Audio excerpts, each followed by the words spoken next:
heestaasi astaanta qaranka Somaliland waxay hordhac u tahay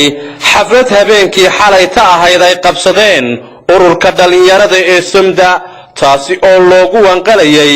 aasaaskii ka soo wareegtay ururka Somda waxaana ka soo qayb galay dhakhaatiir ganacsato marti sharaf aad u tiro badan xafladan ayaa ugu horeyntii waxa ka hadlay gudoomiyaha ururka Somda Axmed Nuur Cabdi Qaalib oo ku magac dheer Abwaan Feero waxaana uu faahfaahin dheeraad ka bixiyay waxqabadkii ururka Somda sanadkii tagay u qabsoomay ana hadaladiisii kamid ahaa ururkaygu wuxuu ka shaqeeyaa saddex qaybood deegaanka iyo maxaan ku raacdaa waxbarashada iyo dadka dhimin kala saddexda shaqo isku haynaa way yartahay ururada ka shaqeeya Somaliland amba gaar ahaan gobolka aynu ku noolnahay isku haysta intaas oo shaqo waa qodobka labaad ee kaga duwanahay labada qodob haddii aan ku soo koobo waxyaabahan kaga duwanahay way inuu u sameeyno ilaahay baa wax daryeel kara laakiin daryeel goob lagu xanaaneeyo inuu u dhisno oo maalmaha ka mid ah inuu sidoo kale isugu iman doono inagu waxaynu ku caalamaalnay sidoo kale iyaguna waxa halkaasi ka hadlay Professor Aweys Dr. Ismaaciil Xaaji Maxamed Aye gudoomiyaha shirkadda Telesom Cabdiqaadir Aadan Nuur oo isagu xubin ka ah ururka Somda dhammaantoodba waxay halkaasi ku qireen waxqabadka ururka Somda inuu yahay waxqabad jira aad ugu faraxsanahay ururkayagu runaantii inuu yahay maaragtay ururada ugu horeeya ururada dadka dhimirka qabaa ee istaagga goorma ku yaala way marar badan ay taagro geysteen waxaan kalayaa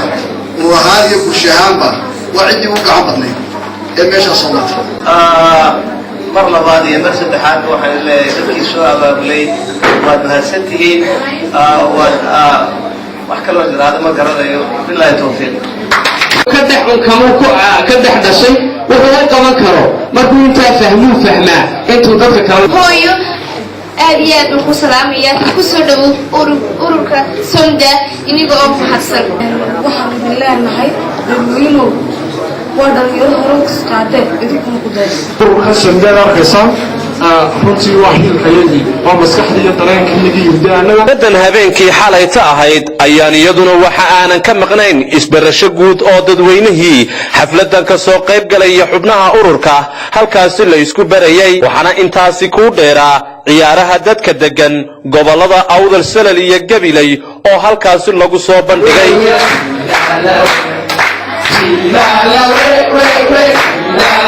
iyadoo oo ayna ka maqnayn cunto dhaqameedka dadka Soomaalida oo habeenkii xalayta ahayd halkaas lagu cunay waxaana halkaas lagu soo bandhigay film documentary oo ka sheekaynayay waxqabadkii ururka Somda si kastaba ha ahaatee ururka Somda ayaa waxa loo aasaasay saddex qodob oo ay ka mid tahay dadka dhimirka qaba inuu taageero waxbarashada iyo deegaanka ururka Somda ayaa waxa looga fadhiyaa sidii